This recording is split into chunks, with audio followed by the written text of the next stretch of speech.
also been postulated that the emperor's widow, a practically unknown woman named Servina, actually wielded some kind of executive authority in her role as the Augusta during this period. But mostly, it seems like the whole notion of an extended interregnum only arises because of confusion in the ancient sources.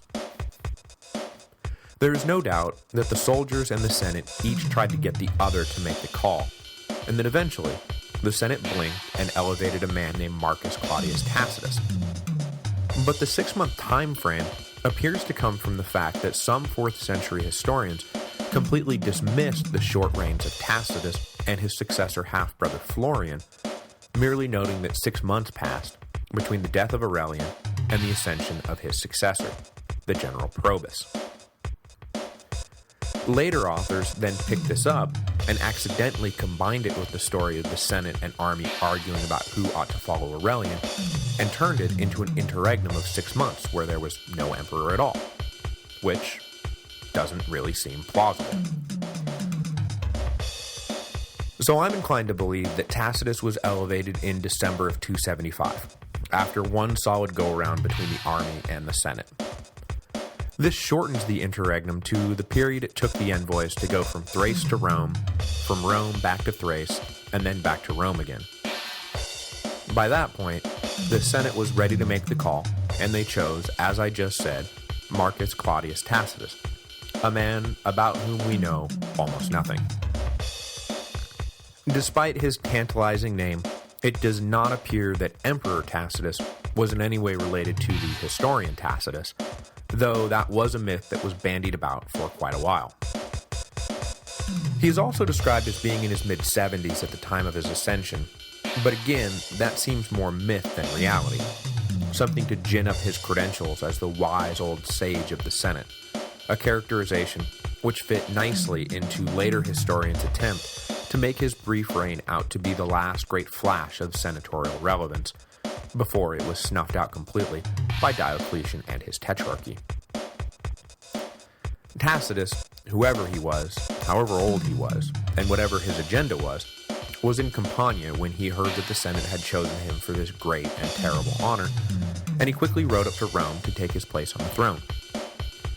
He allegedly gave a fine speech promising to renew the old partnership between emperor and Senate, that the great conscript fathers of Rome would once again share in the burdens and responsibilities of empire, turning back the clock to a simpler and better time, etc., etc., etc., blah, blah, blah. Then he rode off to Thrace to take command of the army. The stay of execution the officers behind Aurelian's murder had earned by punting the succession question to the Senate was cancelled the minute Tacitus arrived in camp.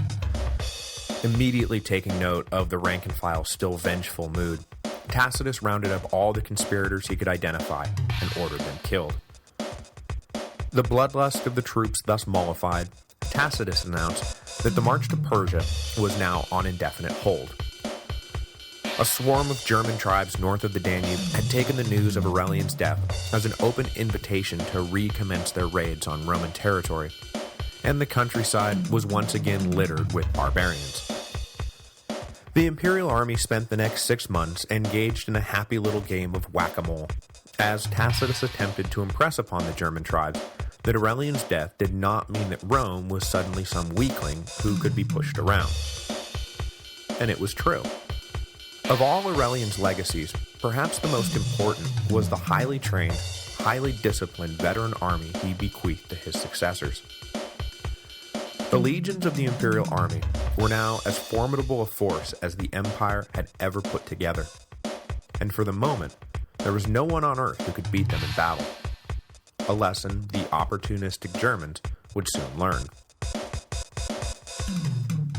But Tacitus would not remain in command of this great army for long. Forced down into Cilicia to deal with some runaway intruders in the summer of 276, the emperor either succumbed to an illness or was assassinated by his own soldiers, who perhaps regretted allowing the Senate to decide their fate for them. He was supposedly 76 years old and had ruled the empire for just 6 months. So, like I say, the 6 months that Tacitus reigned correspond so nicely with the 6-month interregnum between Aurelian and his successor that tales of an extended power vacuum really do seem misplaced. There was a 6-month gap between Aurelian and the ascension of the man who could be considered his true successor, but that did not mean that there was a 6-month gap. The man who can be considered Aurelian's true successor was, if you can believe this, an Illyrian general by the name of Marcus Aurelius Probus, who at the time was serving as commander-in-chief of the eastern provinces, a post so critical that it is easy to imagine that the childless Aurelian was grooming Probus to succeed him all along, though there is no hard evidence to support that one way or the other. Probus was of a slightly younger generation of officers than Claudius Gothicus and Aurelian had been, born around 232, rather than his elder colleagues 213 and 215 AD respectively. He came up in the army then, just as Valerian was taking power, and was eventually catapulted into the upper ranks of the officer corps when his Illyrian brethren seized control of the empire in 268. He served as one of Aurelian's key lieutenants, and as I said a few episodes back, he has traditionally been credited with the recapture of Egypt during the Palmyrene War, though other evidence points to his remaining in the west during that period, laying the groundwork for the Gallic War. Once the empire was reunited, though, Probus was definitely put in charge of all the armed forces in the east, a promotion that found him overseeing the all-important reintegration of the eastern provinces into the imperial fold. This posting alone speaks to the confidence that Aurelian must have had in his younger colleague. Only in his early 40s when Aurelian died, it is likely that Probus did not yet feel secure enough or strong enough to make his own bid for the throne. So, whatever his long-term ambitions might have been, this time around, he simply allowed the Senate and the army in Thrace to hash things out. But when Tacitus died in mid-276, most of the men senior to him in the chain of command were already dead, as a result of the part that they had played in Aurelian's murder. By virtue of his eastern command and the esteem that the still-beloved Aurelian had obviously held him in, Probus was now a natural choice for the job of emperor, and the men under his command did not hesitate to hail him as such. Probus immediately began to march west to cement his claim to power. In a poetic repeat of the circumstances surrounding Aurelian's elevation 6 years earlier, before Probus could secure the throne outright, he had to deal with a counterclaim by the dead emperor's brother. Marcus Aeneas Florianus, the maternal half-brother of Tacitus, had been named Praetorian Prefect when Tacitus donned the purple, and was on hand when his brother died in Cilicia. With the imperial army leaderless, and imperial blood now coursing through his veins, Florian did not hesitate to assume the mantle of emperor at the first opportunity. The Senate was never consulted in any of this. Their brief return to the forefront of politics was already becoming a distant memory. From here on out, individual senators, by virtue of their private control of so much of the empire's land, might hold sway in government, but as an institution, the Senate was dead, dead, dead. Florian decided to immediately march his larger and better-trained army east to knock Probus out quickly, but he did not take into account the bonds that had formed between the soldiers of the now quote-unquote opposing armies over the course of their years fighting together under Aurelian. Most especially, he did not take into account that Probus was seen by everyone as the logical successor to Aurelian.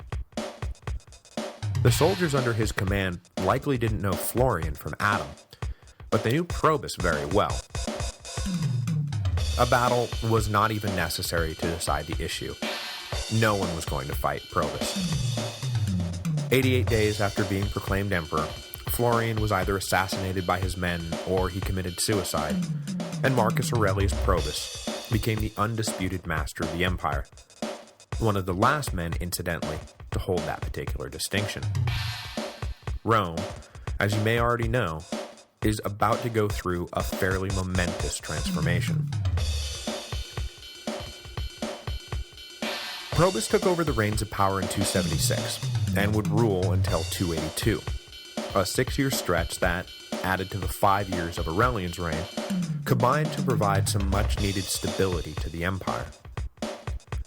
Unfortunately for us, though, the reign of Probus is like a poster child for the jumbled and confused chronology of the 3rd century. One of our main literary sources, a 4th century history by Aurelius Victor, cuts out right as he is about to go into detail about the reign of the good and decent Emperor Probus. So what we have to go on are some summaries, some snippets, and some coins. Not really the stuff that great history is made of, but we're going to do our best. It appears, first of all, that the Danube tribes were not the only ones to take Aurelian's death as an invitation to resume their attack on the provinces. Sending the army that had first declared him emperor back to Syria to garrison the east, Probus took command of the main imperial army, and likely marched over to the Rhine frontier, where the Alemanni and the Franks had broken across the border. Well, I guess they didn't really break across, so much as they just walked on over, seeing as how the old fortification lines developed by Domitian and Hadrian had been pretty well abandoned by this point. Archaeological excavations have shown that going into the crisis years, the Romans still manned and patrolled the same Limes Germanicus that they had for more than a century. But by the time the Gallic Empire was reintegrated, all but a handful of the old forts had been abandoned.